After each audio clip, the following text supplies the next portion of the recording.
This is the magicwordpodcast.com.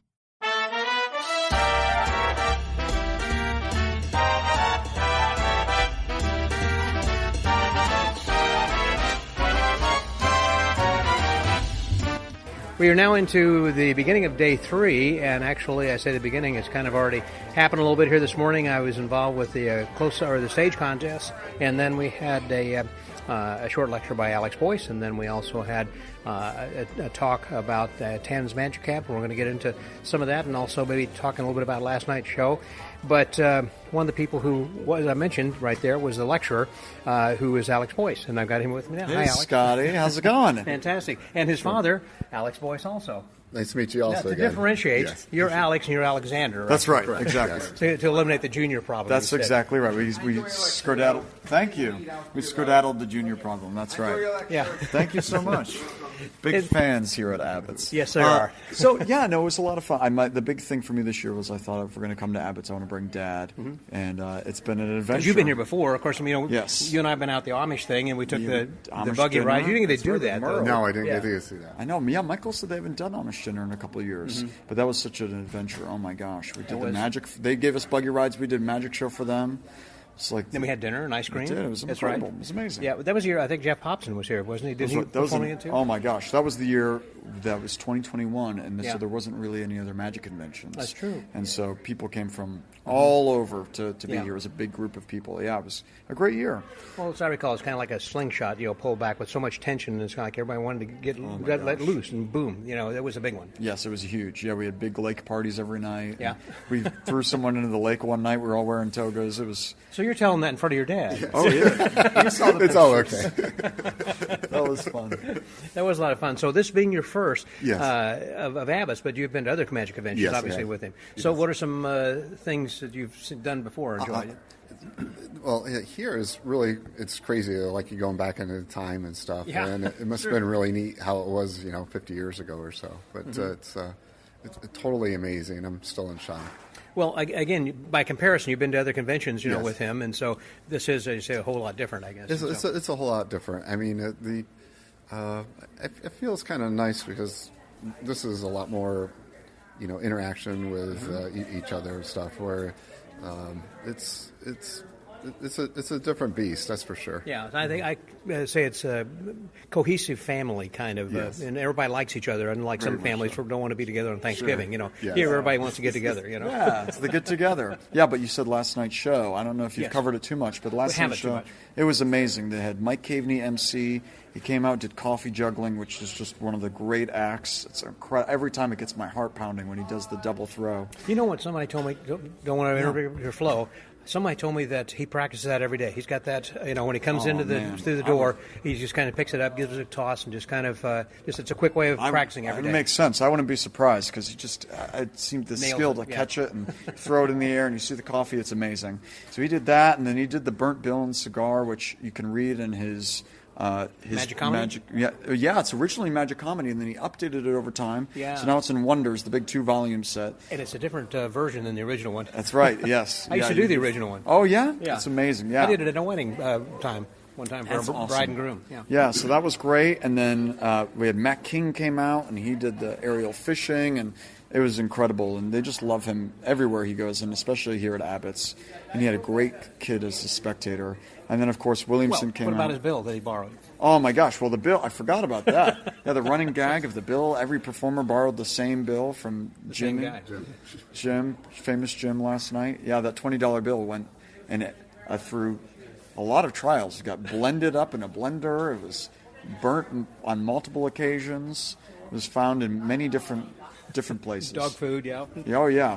So that was great. And then Williamson came up and did Rocky. And to me, that's just the most...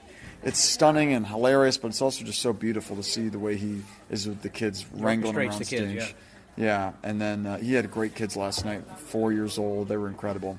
And then Piff to Magic Dragon to close out the show. It was amazing, right here in Colon, in the gymnasium stage. Just can't imagine it. It's totally... So it was a great show last night. Really fun. That was outstanding. Now, you've seen a lot of shows then as well, so what were your opinion? As a non-magician then, too. I was totally amazed. I love the way Williamson would control of the kids and stuff. It's just it's just something to really see. I mean, Almost all of those people have slept at Dad's house, yes, though. So Williamson and Caveney's been there with Tina, but it's been a interesting thing to have those people in your house and spend time with them. Yeah. That was really cool was when Mike and Tina were there, and it was snowing. It was like the first time they've really seen snow. They were outside and jumping around, looking at this. So they have different experiences in upstate New York than they do in their Southern California house. So. Right. Now, speaking of upstate, so how far do you live from the city? I've been living in Brooklyn now for many years, and I've been living in New York City for 10 years now. I can't believe it. So where I grew up in Binghamton, though, it's up near Ithaca, Syracuse. It's about 3.5 hours, 4 hours out of the city. So we'd be close enough to see. We saw Monday Night Magic a lot growing up, and any big show that came through New York we would see. We saw Play Dead. That was one of the big... You did get to see Play Dead. I'd love. Yes. Did you see Play Dead also? Yes, I Play Dead with my What were your thoughts on that? It was very, very cool. I like some of the illusions, especially the stuff kind of dumping out on stage, and some reveals that were really revealing for my son. I know what you mean. Yeah. It was amazing. We had no idea what to expect, and to this day, it's one of the best shows I've ever seen. Magic show, not magic show. That one always comes to mind. It was scary when it was supposed to be scary. It was funny when it was supposed to be funny. It was charming when it was supposed to be funny, or charming. And it was just, the magic was so high level. To this day, I still can't believe he brought a layperson up at one point. He laid on a table. He did psychic surgery, very thin table, right down to the front of the stage, and then a woman crawled out of a layperson's stomach. I just can't. It was amazing. It was magic and terrifying. I had a podcast episode with Todd Robbins many years ago, which I recommend for people to go back and listen to because it was amazing. Because he was talking about Play Dead and about when he was talking with Lance Burton about that. And Lance said, "Wait a minute. You kill a guy, and he's from the audience, and you tell him you're going to kill a guy, and you do. You kill a guy." Yeah. He would just bring up a guy on stage and kill him. It was amazing. Never saw murder like that. Yeah. Well, I was surprised really that didn't go on tour. I understand and what happened. Right. But yeah, we'll see. Maybe, there's always rumors that there might be a feature with Play Dead, and I think it's well-deserved. I'd love to see it again in whatever capacity it would be. And speaking of Todd Robbins, of course, he's the one who had opened Speakeasy where you are right now. Yeah, it's great to get to work with Todd. Many shows a week even. So it's great to see Todd up in his element on stage doing his thing. Well, I'm glad you're having a good time at the convention here, and you gave a little lecture this morning, and then you're going to be performing tonight. Yes, this morning we did a Tana's Magic Camp lecture. So the idea was it was a day of Magic Camp in one lecture session. So we did class, we did workshop, we did the lecture, which happens at camp, all in one short time. So I came up and I taught my handling of coin and bottle, which I have a booklet of, but also is written up in Genie by Jamie Ann Swiss and Magic Canna this year. And then Ian Rich and Matt Schick did a talk on business. Terry Cook talked about the history of Magic Camp. And so it was a sort of a condensed day of Magic Camp all in one. And one of the best parts of Magic Camp is they get candy. And the lecture attendees got candy even. So it was a full lecture. Yeah, passed around a little candy for everybody then, too. Well, listen, thank you guys very much. I'm glad you're having a good time there. Thanks, Scott. And welcome, Alex, for your first convention there at Abbott as well. I appreciate it. It's over the Magic Word Podcast. That was Alex and Alex. Scotty out.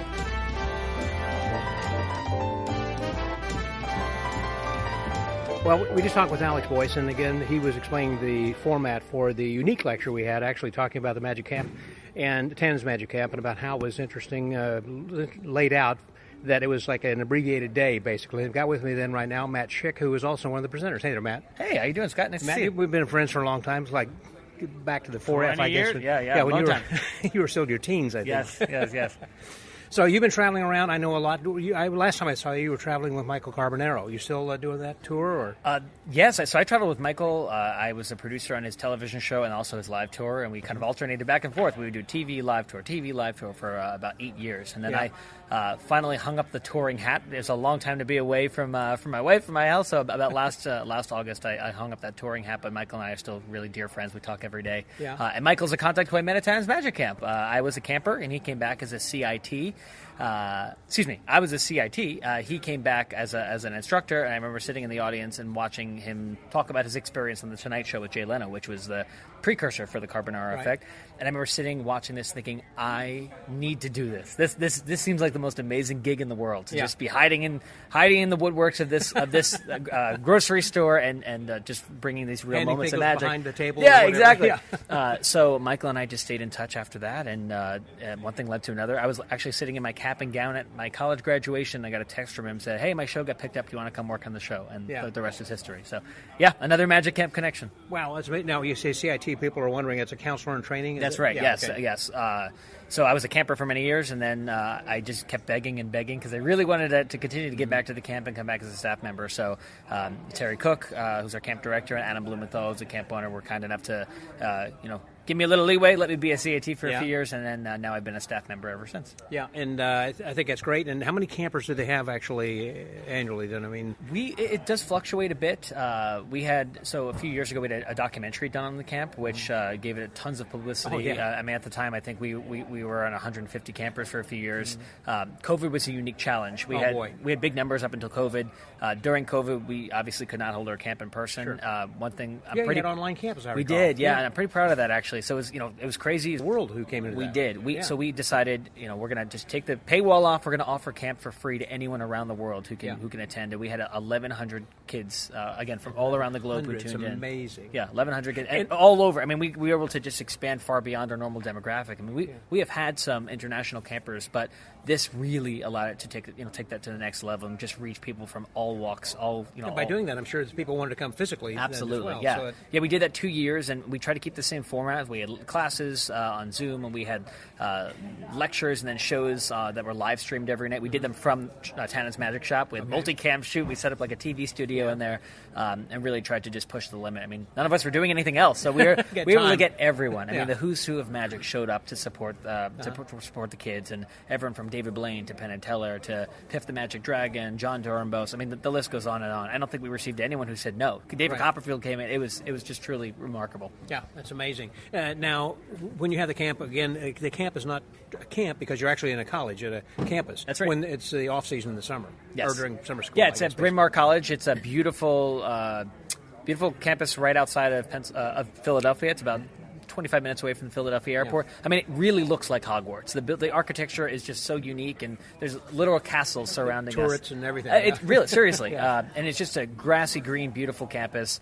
Unlike most camps, of course, it's just Magic 24/7. So I mean, there's no swimming, there's no hiking, there's no frisbee.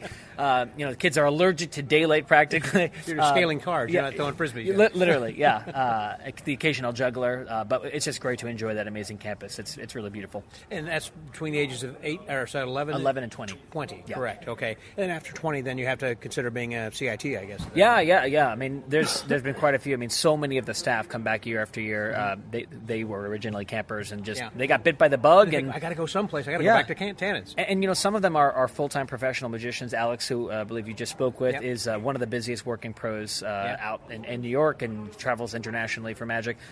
I started out as a performer. I did magic for a while. I studied marketing. Then I went on to produce Michael's show, and magic for me is taking a back seat physically. I don't personally perform anymore, but my favorite thing to do is to use the production skills that I have to try to make other magicians look great. So I work with Alex and produce the Kampai Magic show that he holds in Brooklyn every month or so. I've worked on many TV show and live tour. You didn't tell me about that. What is that show? Kampai Magic. It's wonderful. He has the show. He books all the talent for it. It's once a month in Greenpoint, Brooklyn, at a restaurant called Rule of Thirds. It's a Japanese restaurant, and he just books the best of the best talent from all across the country. They fly in to do this show once a month, and it's such a treat for the Brooklynites who get to experience. I mean, people like Jason Bishop and the Evisons and John Carney, and I mean, just he is Alex is one of the most well-connected people I know, and is able to get this amazing roster of talent to come to Brooklyn and do this little show for us. So if people want to find out more information about Tannen's Magic Camp or want to sign up for it, and I assume it's only just 1 week out of the year. It's not like week after week and have different kids. It's just one time. It's 1 week out of the year. We try to plan it around conventions and other happenings. So next year in particular is tricky because there's FISM. We know a lot of our staff and a lot of campers also are probably going to be heading off to that. So the dates are still not confirmed. They'll be confirmed in the next week or so. It'll likely be either very end of June or very beginning of July. But definitely go to Tannen's Magic's website or tannensmagiccamp.com to learn more about the programming. And I cannot speak more highly of the program and just the people who continue to come back year after year and give all of themselves to camp. And the results obviously speak for themselves. I mean, by looking at the professionals who have come out of that and continue to go back to it, and the people who contribute to it, it is continuing to grow by leaps and bounds in international acclaim. I mean, it's pretty amazing. I mean, we keep learning of people who are campers that we didn't even know of. Jason Alexander, Seinfeld fan was a camper. Adrian Brody, Oscar winner, was a camper. I heard that. Yeah, it's pretty amazing. Either people who have come through as campers and turned into these world-renowned, respected artists, or people who were not campers themselves, like David Copperfield, who have been big supporters of the camp and have come back year after year to help out. It's amazing. I think it's reasonably priced also. I think she was saying this morning it was like $18.75 or something like that, but which is all inclusive of your food and drink and your lodging and everything. Three meals a day includes your lodging. If you're out of town, there's a package for your towels and your pillow and your sheets and all that. So that's taken care of. They're very well fed for sure. I mean, we got 3 big meals in the cafeteria. Plus, obviously, the talent you're saying coming in who are guest lecturers plus the regular lecturers and everybody. And I mean, they get access to something that is unparalleled. They wouldn't be able to get anywhere else. So much so that it's we often share our love for the camp at something like Abbott's, and people in the audience. The first question, and we got it today, is how do we attend this? And people just. It's almost unfortunate because we have this amazing community that is only able to be enjoyed by such a small percentage of the magic world. So it's we would love to say yes to everyone who can come back as an instructor, as a CIT, and it's difficult. They say it's at Bryn Mawr, so people will fly into Philadelphia, I guess. Yep, exactly. Yeah, fly into Philadelphia. We have shuttles that take the kids to camp on Saturday and take them back to the airport on Saturday the following week. Going back here to Abbott's, then speaking where we are currently, what you've been coming here for a number of years then as well. This has been instrumental probably in your growth as a magician. I've been fortunate enough. I started a little late here. And we mentioned in the lecture that many people have come up to us over the past couple of days and they've said, Abbott's, Colon was our magic camp because obviously a different region of the country. I grew up in New Jersey, so right when the camp moved to Bryn Mawr, it was about a 50-minute drive. My parents, it was super easy. I mean, I was super close, and but if I had this amazing community closer to where I grew up, I would have been thrilled to enjoy Abbott's. I've been here 3 times. This is my 3rd time. It started coming in 2014, and I mean, it's, as you know, it's unlike anywhere else in the world. If you're listening, if you haven't been to the Abbott's Magic Get Together, you absolutely have to come. There's just nothing like it. What is one of your memories that comes to mind, whether it's an event that happened or some people you met or a show that you saw or something that... From Abbott, geez, it's so many. I mean, just the geography alone is just so special. Going to these parties on the beautiful lakes and meeting so many kind people with a love of magic, I think really stands out for me. I remember specifically a show I saw back in 2014. There was a cruise ship show with a variety of acts. I know Fred and Bobby Becker were on the show. John Chirac. Chip Romero was on the show. I remember that. I'm trying to think who else. They were just a great roster, and they ended with the famous fountain routine. And that's all I'll say. If you haven't seen it, you request it next time you see any of these guys to do the fountains for you. Just bring a poncho.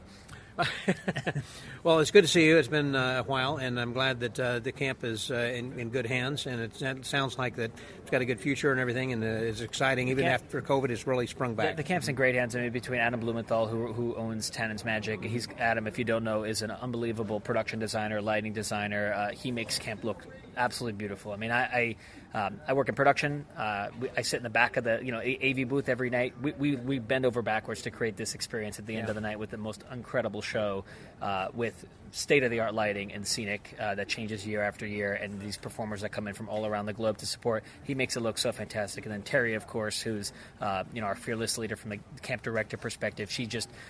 She's so beloved by campers. Magic and their Mama. families. Magic Mom. Mama Magic. Yeah. Get it right. Mama Sorry Magic. about that. You got to say sorry to her. It's just wonderful. Camp's in great hands, and I'm just so honored to be a part of it. Yeah. Well, I'm honored to have a chance to chat with you, and thank you very much, Matt. It's always my pleasure. a pleasure. Thanks. Always great to see you. Thanks so much. So for the Magic Word Podcast, that was Matt Schick. Scotty out.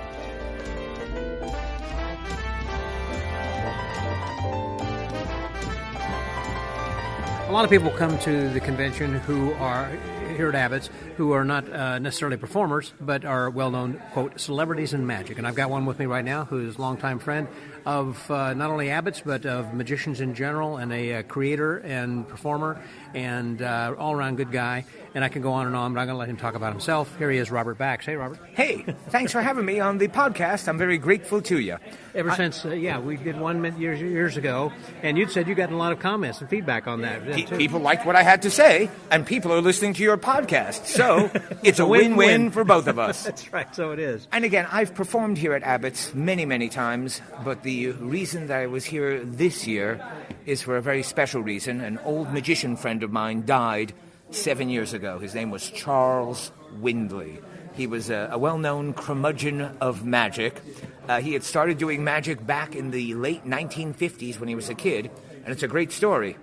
In 1959, he sends a letter while he's living in Norfolk, Virginia, to the 10-in-1 Hubert's Dime Museum in Times Square, New York City, asking for a job as a magician. He sends them photos. He's 16, but he looks older in the photos, so they send him back a note going, "Okay, kid, come for 2 weeks, and we'll put you on the show." A 10-in-1 show meant that there was a 3-legged man, there was a wolf boy, there was a tattooed lady, there was a flea circus. Each of them only did about 3 or 4 minutes where they showed off their abnormality. That meant the magician in the 10-in-1 show did the most time. When he gets there, they go, "Kid, what are you doing here? Who are you?" He goes, "I'm the magician you hired." You go, "You're too young, you can't work here." He goes, "I got a contract." He wound up working there for 8 years, doing 10 shows a day. After that, he toured shopping malls when shopping malls became a big thing in the 1970s and 80s. And then in the late 80s, he settled down and opened up a magic shop in Norfolk, Virginia. It was a very successful magic shop. He had 2 branches at one point. When he passed away in 2017, though, he sadly had no family. Magic was his life, and he had no one to look after his last wishes. So he asked me, Robert Baxt, knowing I was responsible, to make sure he was taken care of. He asked to be buried here in Colon, Michigan. 6 years ago, I came here, I performed on the show, and I did the broken wand ceremony. And perhaps the best trick I ever did was getting Charles Windley on stage one last time at the Abbott's Magic Get-Together, because he had performed here in the 60s and 70s, and the last thing I did when I performed on stage here at the Abbott's Get-Together, when I was the MC for the show, was present a poster of Charles Windley's to a young kid on stage to pass along the mantle of magic. Somehow, with all the genius superstar magicians who were on the show that weekend, that photo of me passing on the poster of Charles Windley wound up on the front page of the newspapers in the area. So, while I buried him here 6 years ago, I also promised I would look after his grave, and I hadn't been here in 6 years. COVID kind of got in the way, so I'm here this week to make sure his grave was well taken care of, and you were here with me when we went to the cemetery tour. Yesterday I presented a copy. The best part is for people who can't get here to see it, please go online. You will see we had one of his old posters made into the tombstone. Many people say it is the best tombstone in the graveyard, and there are some very fancy, nice tombstones here, but this one may be the best because it's not only his old poster that says at the top, "Live in person," and has a picture of him on it, but also at the bottom I added the words, "P.S. You picked the 3 of clubs so that for all eternity he would be doing magic." I think any old magician would love that.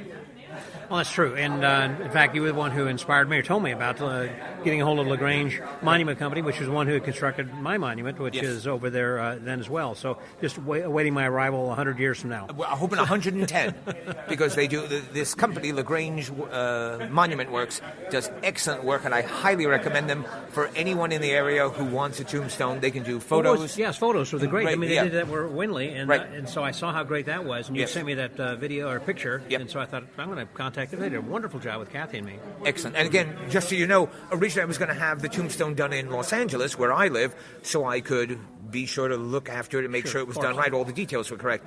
Turns out, tombstones are made of real granite, and they're horribly heavy, and they explained to me that it can't be flown, it's too heavy, it would have to be shipped by truck all the way. But the problem with that is if it hits one bump, it'll crack. Right. So I had it done locally. It's only about 30 minutes away, the LaGrange Monument Works, and they did magnificent work, laser engraving.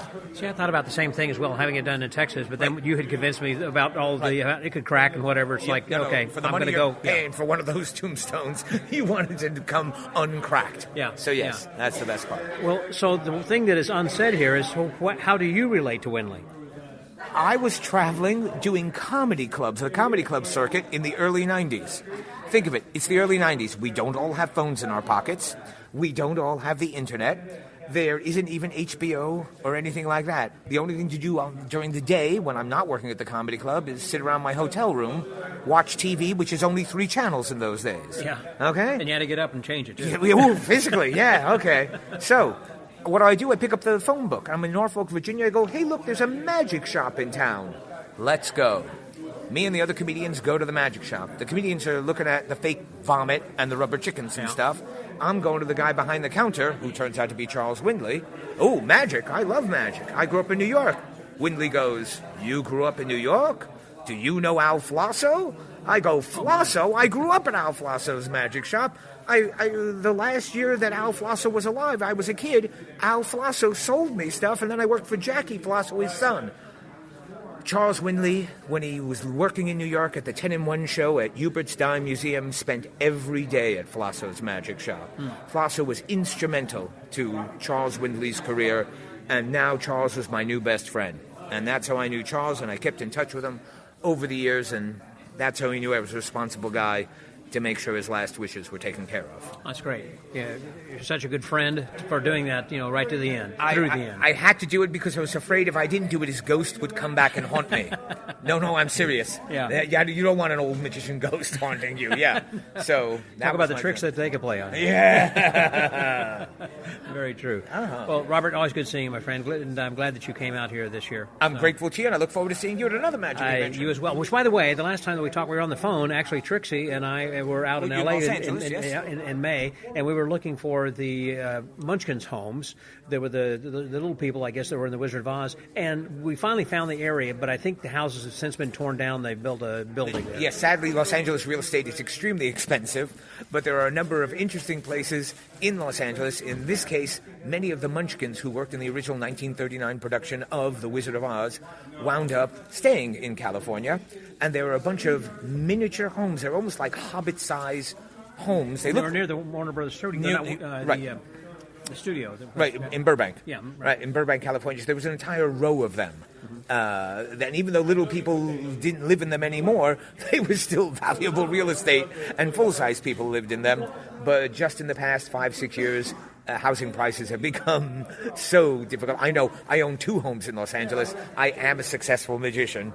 But yes, those little miniature homes have been torn down. Sadly, they're no longer there. Yeah, well, that kind of brings that full circle. I wanted you to let you know. I hadn't followed up with that story because we were in the car and you were trying to direct us and through the GPS. Anyhow, long story short, they're no longer there.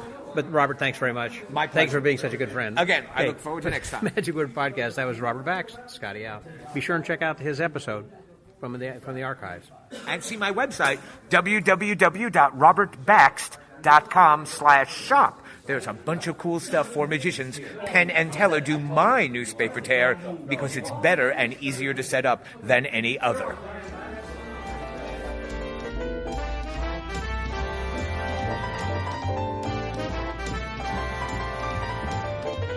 Going into the dealer's room, it's always full at every convention, but right now it's kind of lunch break, and it's not a lunch break, but it's just before, or there's things happening downtown, I guess I should say, with the close-up street performers and stuff like that's happened. John Cirque was just performing, and some other stuff happening soon. They're going to be coming back here to the gymnasium, to the Colon High School, home of the Colon Magi, and they are going to be doing a close-up show then soon.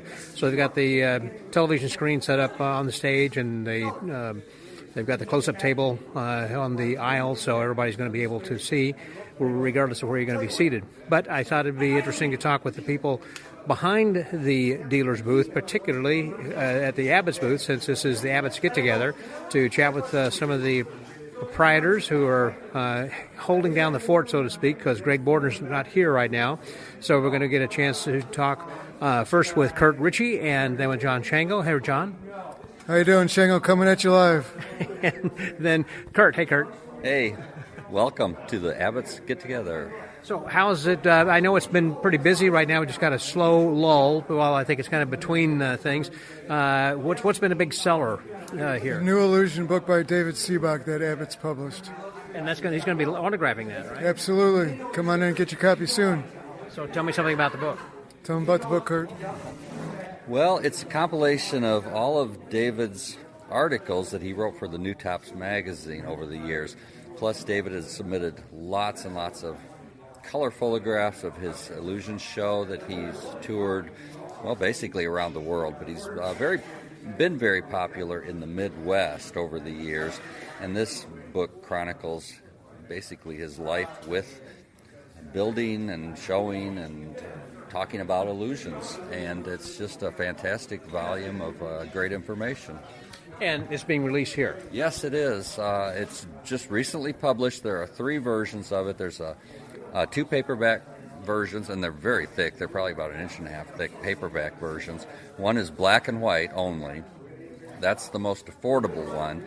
Then there's a paperback with color pictures, and then there's a hardcover version, which is very unique to Abbott's because we're having those published through Amazon, which a lot of people do these days. Most of the most recent. Is that on demand then? Yes, it is on demand, which makes it very convenient, very quick. But Amazon started out doing that with paperback versions of books, and they've recently started doing the hardcovers, and this is brand new for Abbott's to have a book in hardcover like this, and it's been a fantastic seller. Retails for $100. We're having a special on it during the get-together and in the show, and you can find that on our website, abbottmagic.com. But David will be here tomorrow on Saturday at 4 o'clock signing the book, and you can get any of the varieties of the versions of the books and have him sign it right here in person. Great. You say tomorrow and Saturday. Today's Friday? Yeah, it is Oh, already. yeah. So believe it or not, we're halfway through.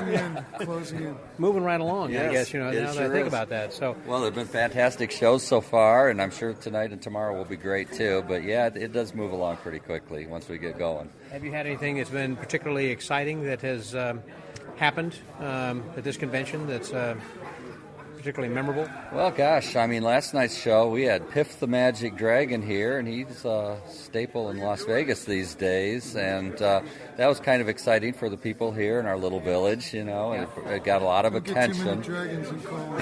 That's Don't get many dragons in And Colin. A especially lot of not dogs and Piff. cats. But it was great to see Piff and Mr. Piffles, isn't it, John? Speaking of which, you just pulled up to your counter right there. Oh, really? Behind you, yeah. So, Oh, my gosh. There you go. so I'm probably blocking some sales. Yeah, over really. Here, so, as a few people have started to come in, but Okay. well, good. I'm glad things are working out well. Oh, it's and, great, we got yeah. about how many dealers? About 10 dealers here. Not probably just shy of that, but yeah, we always have great attention here at the get-together, and Yep. we love people to come to our little village, the magic capital of the world. It really is. Thanks a lot. Oh, sure. John, Rich, Thank you, I'll let Scott. you get over here then to Kurt. Take care. Okay, Scotty out.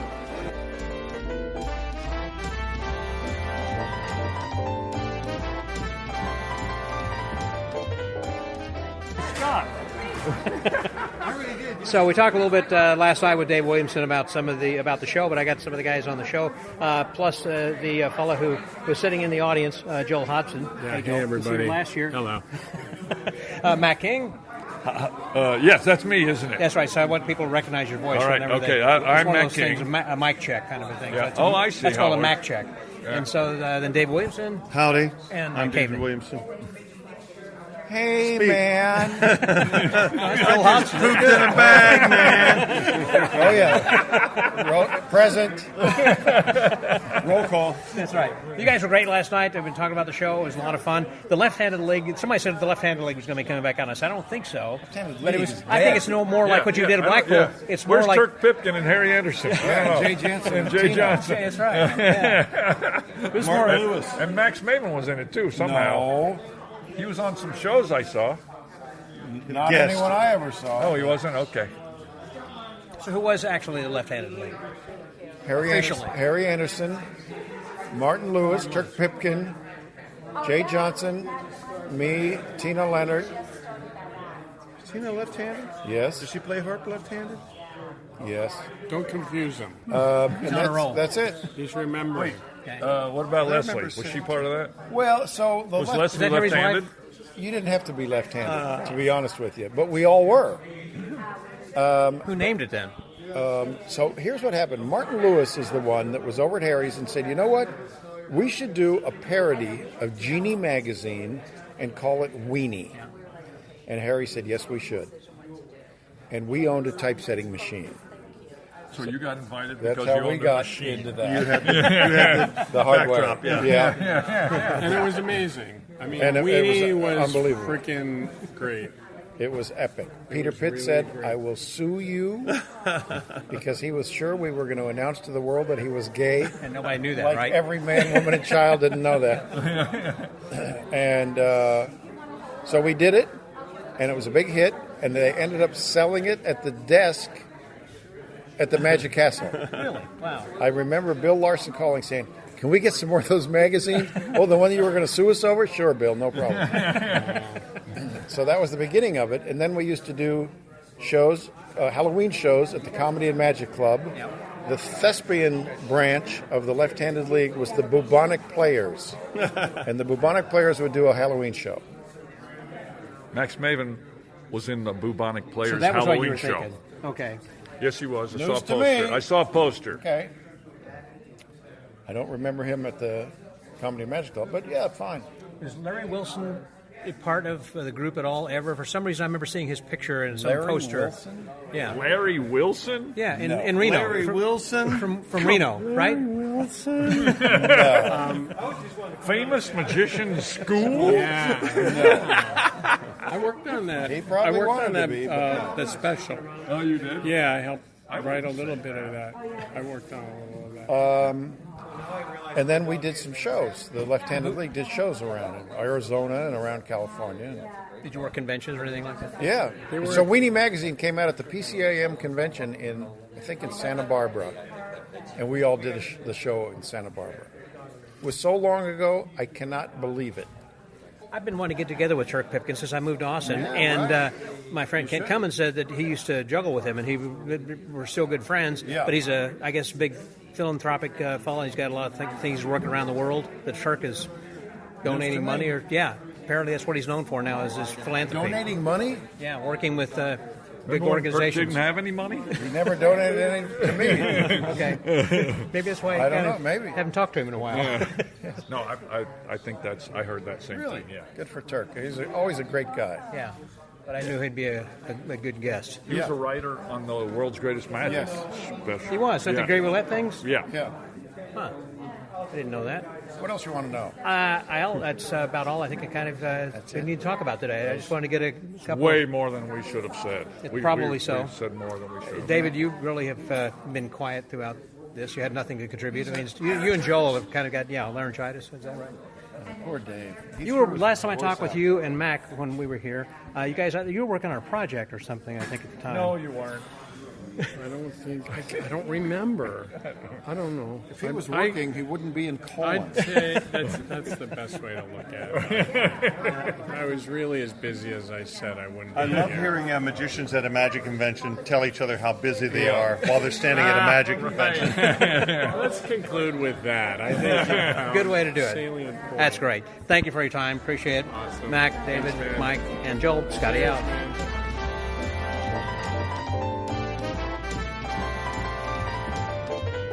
Again, as we have gone around through this convention so far, there have been so many people, great friends to talk with, and people who are performers and lecturers, and this is someone who I could probably spend the next hour with. In fact, I have spent time with him in the past, and it's Danny Archer, and you can go back to look up that episode. It was, again, one of the better ones. We had a great time many years ago, and it's just as topical today as it was back then. So, I've been walking.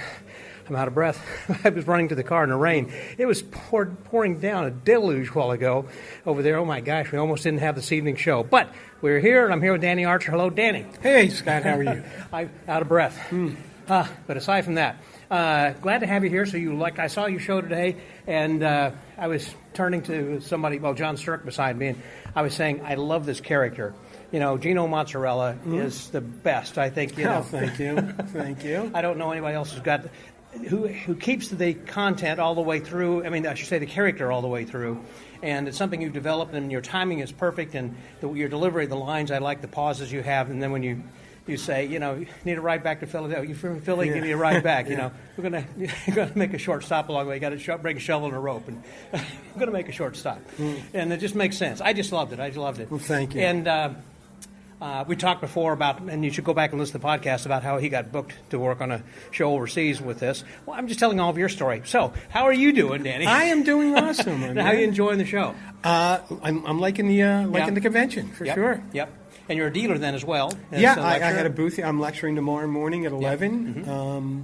And I did the stage show. I did the close-up show. It's been a lot of fun. They've been working the heck out of you. Yeah, why not? They're getting their money's worth. Happy to do it. This is what I do. And you've been to Abbott's before. So what's been a good memory of something that you've had from a past convention? I was at one other Abbott's. It was 18 years ago, and all I remember was it was hot. That and the fact that I shared a room, which means I saw Bob Little in his underwear. So that's a sight that that's all I remember of that past Abbott's, but I'm sure it was great. Yeah. And also, of course, you have been running Smoke and Mirrors Theater, and that's been going great. And we had, at the time, I think, when I was talking with you, you were envisioning that you and your partner Marty are putting the thing together, and it has not only come to fruition, but it's very successful. And because I remember it was kind of like at the end of the train track or something. Did that continue to develop out that way, or? No, we started the theater almost August 17th will actually be the beginning of our 8th year. 8th year, okay. Of Smoke and Mirrors, and the big news is we're moving. Well, I didn't know that. You didn't hear about what happened? No, what's going on? Mark D'Souza. Yes, I knew Mark was going to open a place. Mark bought a bank. Yes. Built in 1902. Yeah. I think it's 20,000 square feet that he's going to call the House of Magic. Mm-hmm. He has a magic collection that is incredible, and I've seen it, but some is here, some is there, some is over here in the basement. So he wants to bring everything together, have it for the education and advancement of magic. Mm-hmm. And he came to Marty and I and said, would you guys consider moving your theater to my new location? We said yes. It's going to be now a 100-seat theater instead of a 60-seat theater. We'll have a stage as well, so we'll have a little more options in the scope of magic we're able to present. And we're really looking forward to it. So we're going to finish out our year through December and start the new year over in March. I'm so excited to hear about this because I was a little bit reluctant to ask you because I thought, is Mark going to be opening something that's going to be in competition with Danny? And I wonder how this is going to work out. But you're going to actually be there. That's great. Exactly. Mark and my partner, Marty Martin, have been friends for 60 years. Yeah. So they know each other very well. That's great. No, I'm excited about that. And so you're going to continue the same way that you... Yeah, we're going to continue as the Smoke and Mirrors Magic Theater. Okay. The only difference is that at one show will be here, the next show will be there. The venues are going to be only 6 miles apart. Mm-hmm. So I think half my customers will think, wow, it's 6 miles closer. Half will think, wow, it's 6 miles further away. And a lot of new people will hear of us because we were hidden where we are. We were really hard to see, but we'll be a lot more visible. There's a road and a stoplight right in front of the theater, and right across the way is the train station. Yeah, because that used to be the bank, I guess. Yeah, so it had to be centrally located. It's right in the center of this little It sounds like a win-win for everybody because that way that Mark is going to be having a place to store and put his things to be viewed. I assume it's going to be available to the public to see. I assume that it's going to be laid out exquisitely. Yeah. Mark is going to do this place right, and we are just so looking forward to it. Yeah. And so, again, it starts after the first of the year. Now, Mindvention, you've been putting it on for a long number of years. Mm-hmm. And have you partnered now with Luca Volpe? No, Luca and I partnered on the virtual Mindvention. Okay. But Mindvention is now, for the first time, occurring since 2019. Traditionally, we've always been in Las Vegas, but this year we're going to be in Philadelphia. Yeah. November 17, 18, 19, a Sunday, Monday, Tuesday. Mindvention.com? Mindvention.net. Okay. Mindvention.net for more info. And the change is allowing people that traditionally hadn't been able to come to Vegas for some reason to come, because I'm looking at the registrations. I can see there's people I know that are here on the East Coast that are coming to this one that never came to the one in Las Vegas. Yeah. So, and the plan then is to rotate it back to Vegas the following year, and then alternate between the cities. And this year, since Mark's Place won't be open yet, it's not going to be in that venue, I assume. No. We're doing it in northeast Philly, so the far outskirts. It's a little far from downtown, but downtown Philly is not that safe location all the time. But this place is fine. And just a hotel, like any hotel with a ballroom. And, once you're inside the ballroom, it will feel like you're in Las Vegas. Okay. Well, it's always a lot of fun in Mindvention, and the kind of talent that you bring in from all around the world is incredible then as well. We always learn a lot of stuff. Exactly. We have a great lineup this year. We have Eric Samuels, Timon Kraus, Garrett Thomas. A lot of people saying Garrett, Rick Mao. I never think of Garrett Thomas as a mentalist. You will after you see his lecture at My Invention, I think. So Rick Mao is going to be... Rick will be there as well. Jason Saran, up-and-coming young mentalist. Okay. He's under some people's radar, but he made a big splash at... Magi Fest. It's going to be a really fun time. He was the guy. I was at Magi Fest. And now I know who you're talking about. Okay. So we have Jason. So it's going to be a really fun time. People are already coming. People from a couple of different countries have registered. Mm-hmm. So we'll see what happens. I'm looking forward to it. Well, you guys always got room for more, so people should go to myinvention.net. Myinvention.net will tell you all you need to know about My Invention. And the dates again are? November 17, 18, 19, Sunday, Monday, Tuesday. Okay.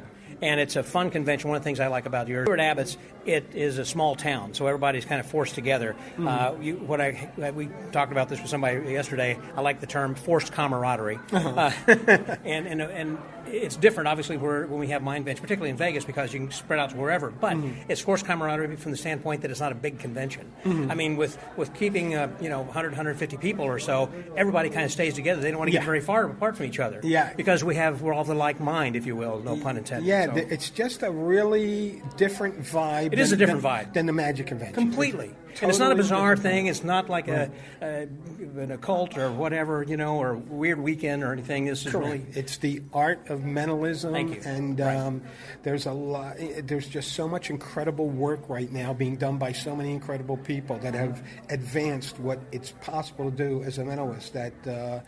It's just jaw-dropping. Have you seen Doc Hilford in a while? I haven't, but I talked to Doc. How's he doing? A little while ago. It was about 2 months ago. Okay. I talked to Doc on the phone, and he was doing okay. Good. And I was happy to talk to him, and I love him. I remember one year a guy comes up to me in My Invention. He says, Danny, can I tell you something about the convention? I said, yeah. He says, you have Doc Hilford. You had Doc Hilford last year. You've had Doc Hilford several years. I said, there's a reason for that. I said, because Doc Hilford is great. Yeah. I said, I love Doc Hilford. Yeah. So, I'm a big fan of Doc's. Yeah. Rick Mao is also... I remember Banachek telling me one time, many years ago, he said, if I ever get a TV show or I've got something where I need to have someone as a consultant, Rick is going to be my go-to guy. Rick is the go-to guy for a lot of people. Rick doesn't toot his own horn. He just knocked it out of the park with a lecture at Magic Inc., I understand. I mean, they filled the house. Exactly. Rick is just one of those guys that everybody's in the know. To me, he's like sitting in the center of the web of mentalism. If there's a strand is twitched somewhere, Rick knows about it or is aware of it. So creative. Such an absolutely great guy. Yeah, and John Stetson, another guy. I think it's just lovely. Yeah. John will be at My Invention as well. I'm having lunch with him next week at Magic Live. Tell him I said hi. I will. Tell him I said hi. John's going to be at My Invention this year. Okay. And, it's going to be an awesome time. Sounds like, again, Are you going to be fun. there? I've been trying to cut back on conventions, so I probably won't, because in November I've got a couple of some things I was not planning on attending, but I've been pulled in that direction. So no worries. I've been going, but I will. And so right now you're planning on continuing to leave it in Philadelphia, I guess? No. Philadelphia this year, Vegas next year. Are you going to go back and forth? Yeah, and then back to Philly, back to Vegas. Yeah, so alternating cities. That makes sense. That's we're going to try it. That's a great idea. Well, I want to see how it goes in Philly this year, because the convention hasn't happened yet. By drawing people regionally, as you said. Yeah, exactly. Because they didn't go to Vegas, and likewise you get a lot of people in California who will go over there, and then they wouldn't come here. Exactly, but there's so many people that live between Boston and Washington, D.C. The bulk of the U.S. population lives there. Big corridor. There's a lot of people that are 5 hour or less drive to Philly. Yeah. So we'll see what happens. You have just been blowing and going, man. I mean, that for someone who is only 55, I can't believe the kind of work that you've been doing and keeping going with all this. But, this is what I do. Yeah. And I always say it's too late for me to go to medical school. I'll remember that. I might use that. That's good then, too. Danny, always good to see you. Always good to hear from you that you're doing good things and that you always got a lot of creative ideas. And I still think that you're at the table of Murphy's Magic. If people can look for that, it's one of my favorite. And I still do 2 or 3 things from that is just gold. Oh, thanks, It's in there. Scott. Thank you. No, that's a recommendation and testimonial that I'll gladly make. Good stuff. One of my favorite lecturers then as well. Got a lot of good creative stuff. Anyhow, enough about you. Let me talk about me a little bit. I'm just going to say thanks to everybody for coming, and thanks to all my guests who've been coming here as well. I'm not finished. I'm still going to have some more people before this podcast gets released, but I thought, again, Danny, I appreciate you would come and chat for a little bit. Oh, so my thank pleasure. You for your Thanks time. for asking. You bet. So, the Magic Word Podcast, that was Danny Archer. Scotty out.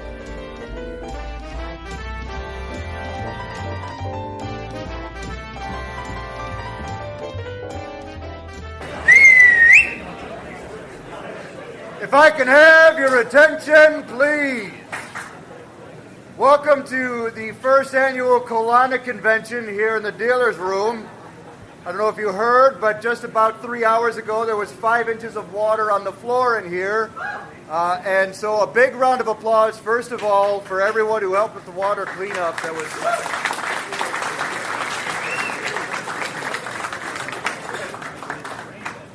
And now, the rain was pretty intense, yeah. I mean, yeah, it's God's way of saying, you magicians smell terrible.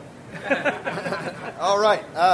So we've got some awards to give out. The numbers were kind of sparse in the competition. For those who weren't there, we had a total this year of only 6 contestants, which was honestly a surprise because going into the show last night, we thought we only had 3 contestants. Then after the end of the show, we got a 4th, and then showed up this morning, there were 6. Things change. Anyway, as a result, this year there's only going to be 2 prizes given out. There's a first and a second that are going to be awarded this year. I've got the scorecards for everybody else. They can see me afterwards. So, without further ado... I want some more dew. You want some more dew? Yeah. We're all wet enough, Scott. Come on. We've got our second place award winner for the 86th annual Abbott's Magic Get Together Stage Show Competition. And the second place...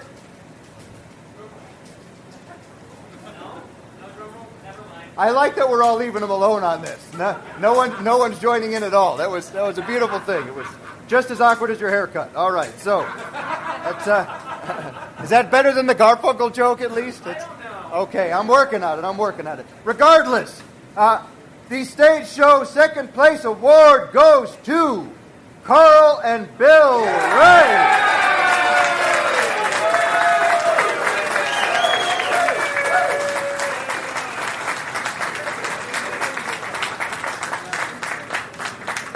You guys are going to have to arm wrestle over who gets the money.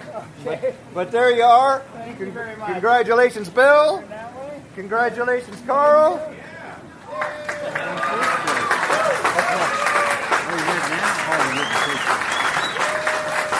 Good job, guys. Good job.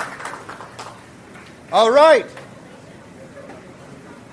And if my math is correct, that leaves us with 1 award to give out. And I was a Colon graduate, so it is iffy. What year? Oh. The first place award winner of the stage show competition at the 86th annual Abbott's Magic Get Together from Louisville, Kentucky, Buddy August.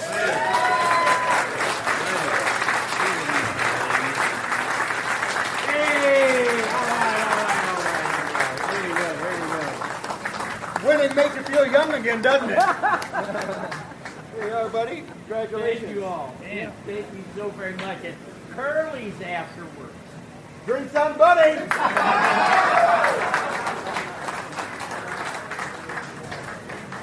Congratulations. Here you go. Congratulations, buddy. Thanks, Scott. $500, huh? Good job, my friend. For the other contestants and for the winners, the judges' scorecards are available. If you would like to have them, come up and see me, and I'll give them to you. Once again, thank you for entering the contest. It does take a lot of guts to do that, especially at the hour of the day that we do it. And this is a nerve-wracking experience. Congratulations to all of you just for getting up there and doing it.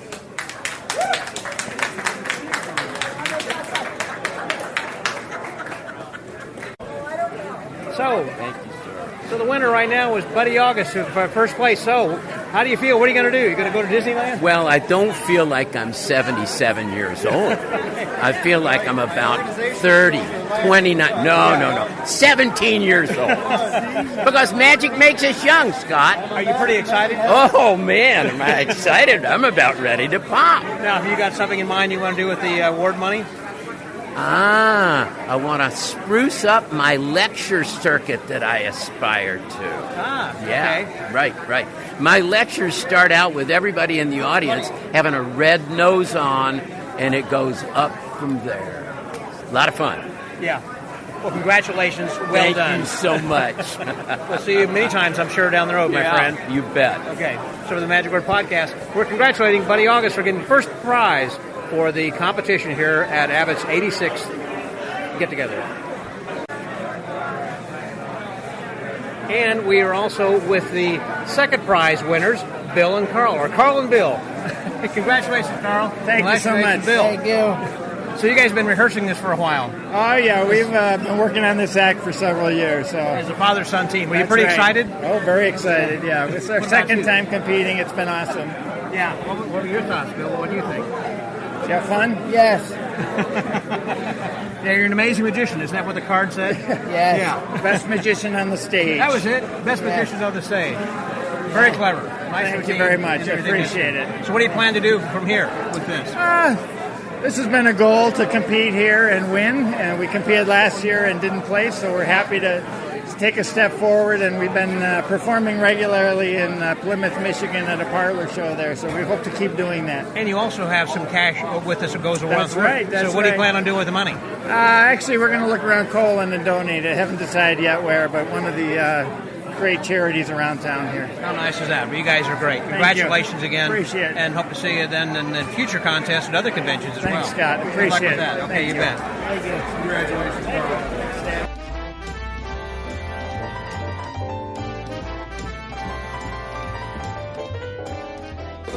One of the people who is a staple of Abbott's is not only Al the Only, but also Jania Taylor, and I got her with me. Hey, Jania. Always good to be with you, Scott. And with you as well. Usually we're having martinis and with those great blue olive stuffed blue cheese olives, blue cheese stuffed olives. Yes, but tonight it is a PBR and a Crown and Coke. All righty. So, but I'm supposed to wear my bowling shirt tonight, but I forgot to bring it. Do we have to send you a memo? I should know better by now. But I'm going to Magic Live from here, so I only got a limited amount of space, and they've got 2 dress-up parties they're planning also, so I brought some crap to wear there, too. So. You don't need a bowling shirt there. Well, that wouldn't have been a bad idea.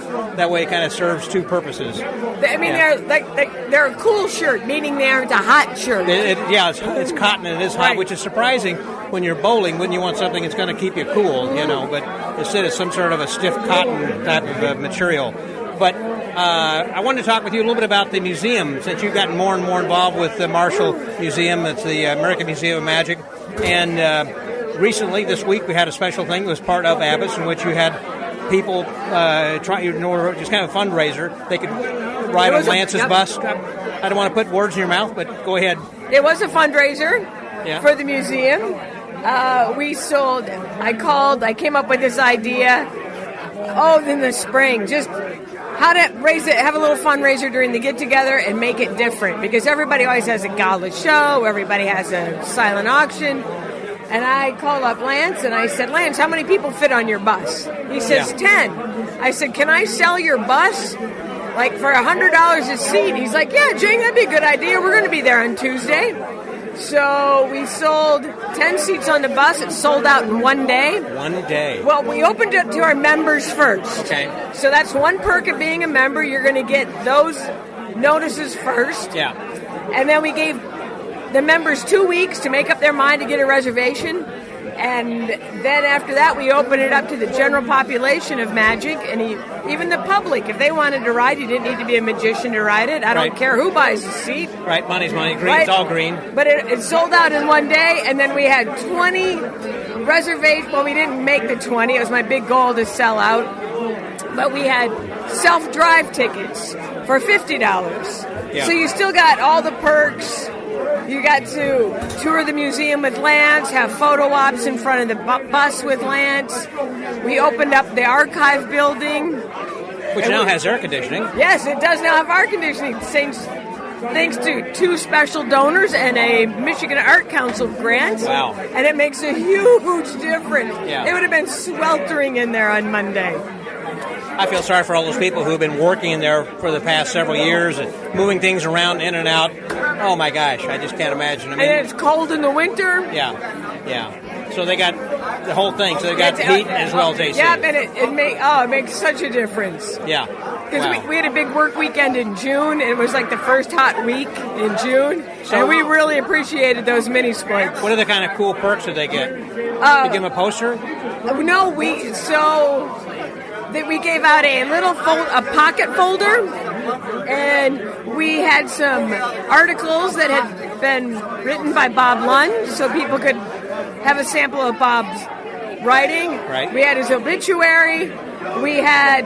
Bob used to do special Sundays. Yeah. The Sunday after the get-together. And he would honor somebody. And he had Neil Foster days, and he had Sid Lorraine days. And so we found a bunch of old ribbons from the Neil Foster days. Yeah. In 1987. And a whole box of them. There was a whole box of them in there. We put one of those ribbons. How nice.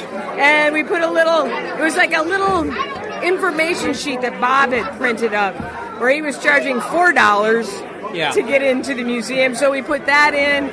So each year we'll have a little marketing thing like that too. Well, I remember also that you do have posters whenever someone donates a minimum of $100, and each year the poster changes. Well, we redid the membership levels. Okay. And the poster is now part of the $300 level. Okay. Because it is a commemorative custom copy, and it's one of those canvas ones that's kind of like stretched. Right. And we weren't making any money on when it was part of the $100 level. Okay. So now it's part of the $300 level. The $500 level, we have a gazillion LeGrand David posters. Because Bob and Cesario were great friends, and he'd send Bob a stack of posters. So for the $500 level, you get a LeGrand David poster. Right. And then the level after that, let's see, $100, $500, and the $1,000 level. And the $1,000 level, you get basically all the things that you do for $300 and $500, as well as you get more research time. Wow. That sounds like kind of some pretty cool perks that you can get. Right. So. I can't do it much more. I'm sorry.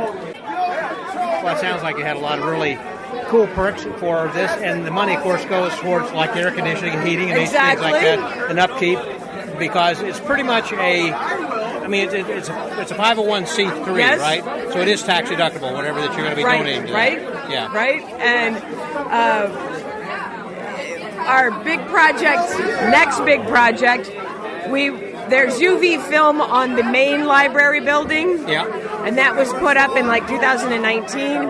We would like to put UV film on the library building. Yeah. Mm-hmm. So that's like the next big project. We did write a grant for it this year. But hopefully that'll come sooner than later, because the UV light really damages the posters that are on the walls. Right. And even in that building, old fluorescent lighting, half of it doesn't work. We'd like to put in LED lights, and so people can really see what they're looking at, or when they come to do some research. It's an old library building. It still has the old library shelves in it. What's great about that is, number one, it was built as a library. In other words, it contained those kinds of artifacts. Right. Number two, it's just across the street, behind there, so you don't have to walk very far to be part of that museum. You don't have to say, okay, you got to drive your car 6 blocks over there to see the rest of the artifacts. Right, and that's where all the good stuff is. Yeah, that's true. That's where you've got the discovery of witchcraft and all that. It's my favorite part. It always was, because it was my favorite part of the tour when Bob was alive was in the basement, and that's where all the vertical files are. Yeah. That's where all the extra posters were. That's where all the apple boxes were, where he stored the manuscripts of magic books. Right. So that's all been moved over across the parking lot. Like you say, you'll just walk out the back door of the main museum building, to the library, and that's where all those things are stored now. Well, you're talking about all those things. So what would be the reason why people should come to Marshall to see the museum if they haven't ever, traveled that far? I mean, they're far enough they come here to Colon. It's not just a short hop over there, but I think people should go out of their way to come to Marshall. And I think so, but you tell them why they think. Well, I think the thing that is awesome for people, even the public, it's one man's collection. Yeah. And it's 3 floors in the main museum building. Yeah. And we have a lot of great stuff, a lot of Blackstone Senior stuff, a lot of Dorney things. And we want to upgrade some of those exhibits, have a Women in Magic exhibit, maybe disabled magician exhibit, things like that. And all the posters, the walls are lined floor to ceiling, and they're like 12-foot ceilings or more. And that's what everybody comments on, are all the posters. Well, David Copperfield's museum, of course, is a private thing. It's really not on exhibit. Same thing like Bruce Averbook and so many different people who are collectors around there can get invited. You can't see this. However, this is open to the public. Only public magic museum in the country. Right. That's a very good point. That's why I'm saying people should drive by here to see that. Mm-hmm. And then I think another thing would be, of course, the Magician's Graveyard over here in Colon. It's amazing. I think Al said, what do they have now, 47? I know we're up to like 44, 47, something like that. And some of the younger kids just bought plots this week. Yeah, well, they just constructed my headstone just 2 months ago. So. Seriously? Yeah. Well, let's hope we don't have to use that soon. I hope it'll be another 100 years before we actually do get to use that. I don't want to be out there drinking martinis over your grave anytime soon. I would rather that me go before you, so that way you can toast a martini to me. I would feel so much better knowing that you're there. I would be. I'll even bring some blue cheese olives. Special for that. Thank you, Jania. No problem. Thank you too, Scott. Love you too. For the Magic Word Podcast, that was Jania Taylor. Scotty out.